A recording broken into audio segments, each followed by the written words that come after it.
Camera rolling. Yep. Sound rolling. Scene 2.1, take 1. 1.2. Oh, sorry. Scene 1.2, take 1. That was my fault. I'd say I'm Erin, and I was the director. I didn't base my idea on any film in particular.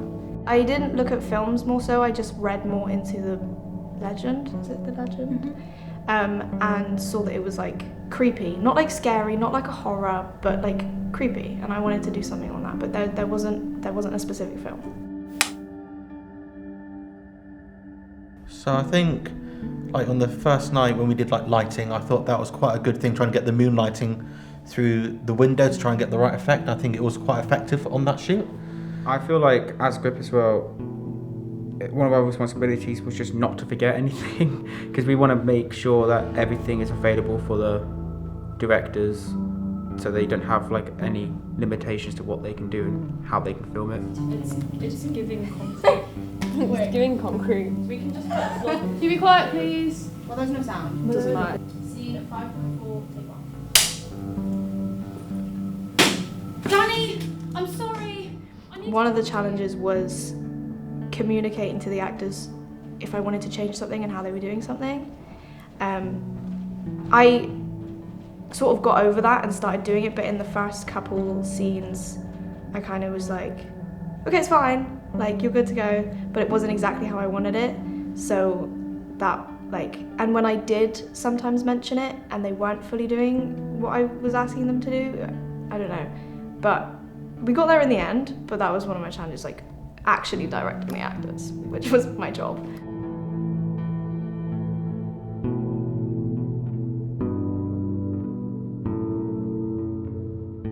I found it quite interesting. I've never done production design before, but also challenging because I'm not great with organisation. So the sort of beginning part was difficult, but I had a good team working with me, so that made it easier.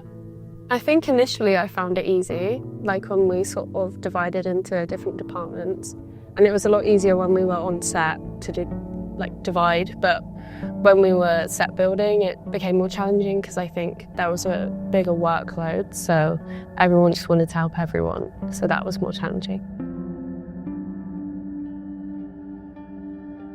So I was part of the production design department. My name is Marici Curbastro, and I was under the guidance of Kira, which is head of department. So I was one of her minions, to put it in a way. I want to say it was pretty easy, just because we had it was very horizontal type of workflow.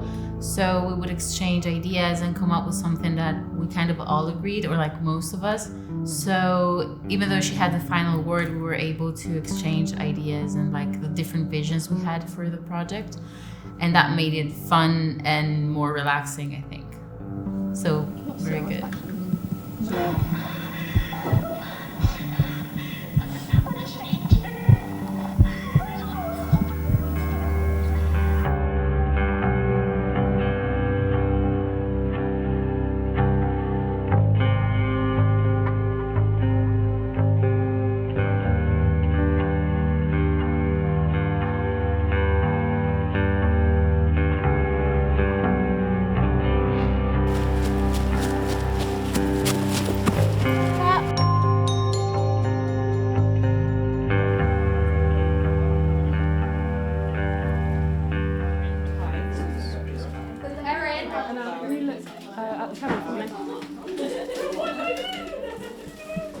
So I play Kat, who is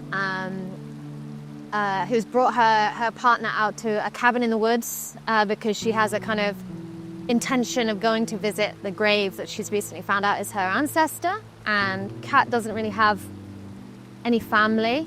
It's implied in the script that her mum has a kind of gambling addiction and hasn't really been around. So that's why she's kind of got this desire to come out and seek out her ancestor's grave. So I played Dan/Danny.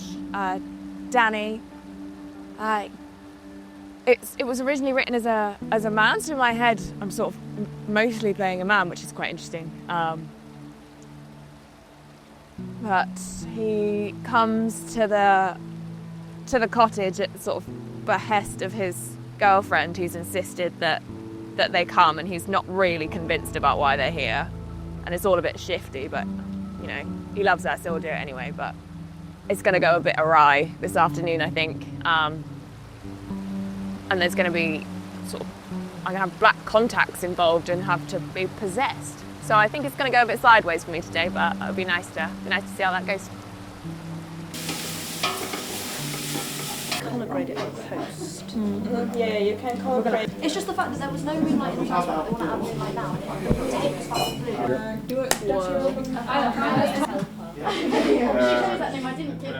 Well, for me, I have done quite a lot of film projects already, so I kind of knew what kind of working method I have, so I just needed to adapt it to this project, which was because everyone else, this is the first project you do in here, so I tried to help as much as I could without interfering like too much. The Alexa, the camera, that was one big thing we chose to go for. It's one of the main things we get to try in this course, this unit, so it was really about that, because the Alexa produces a kind of film-like look when it's edited properly.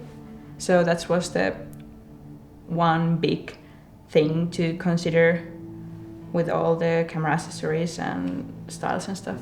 I think the one that I first thought of was Possession. It has a very similar kind of vibe to it, of like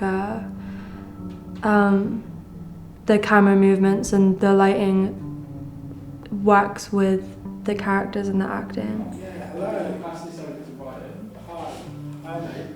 Yeah, none of the workshops were kind of focused on sound. However, they were fun. I quite liked I liked the makeup one, and then I also did like some of the costume one. Just less the practical part of that, but more the talking. Took a lot of inspiration from the film Under the Skin for the soundtrack, and Bones and All, because I thought they're both quite creepy, and I wanted to be able to make the sound for this film like creepy.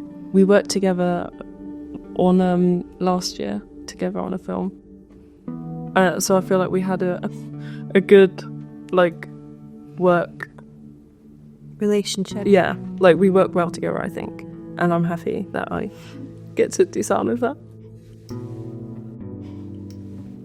Okay, yes. I think collaboration completely goes hand in hand with communication on a filmmaking project.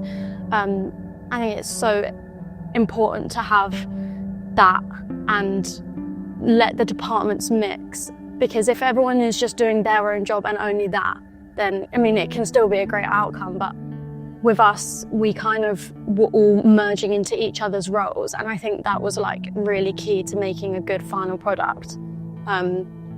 You know, letting the DOP work with production design, knowing what space they had and what lighting they were going to use, and that was like so important for us to know. Especially with like actors, that collaboration. You know, some people get on a set and they're very shy, but you have to really bring out this business side to yourself and just make those, you know, you have to just make these decisions that you might not be comfortable with, but you have to. And I think for us, creating a space that was comfortable and relaxed allowed everyone to do that. So I do think collaboration was really good on my behalf to create that space for everyone.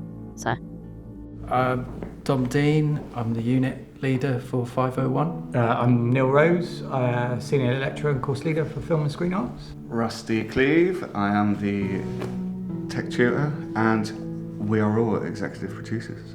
As a trio, this is the second time that we've run this, and I think that's really indicative of the fact that, so we'll run it, evaluate how it went, and then decide what we need to do the next time. Do you get what I mean? Just so we can continuously refine. If we're going to take you guys into a kind of a safe, pseudo-professional version of this, then actually we can't also expect you guys to have a background understanding of something that realistically you haven't actually done before. So that's why this year there was a greater focus on job roles, realistically. Yeah, 100%. It's like all of these, like running around going, have you thought about this? Is almost in a way of like, I've done this wrong before. Definitely. And I think it's tempting to be like, you shouldn't do this or you shouldn't do it like that from our perspective. But actually for you guys to see that and have that lived experience of actually doing it yourself as well resonates really pertinent with the work that you're doing. So outside of the trio, we've been doing this, well, I've particularly been working on this module for 8 years. Done it every year. It's evolved to something way better now than it was 8 years ago.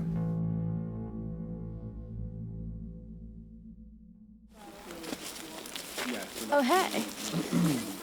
What are we doing today? Oh, hey. Oh, hey.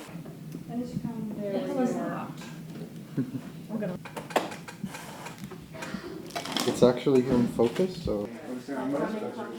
Yeah, that's good. I can't do this.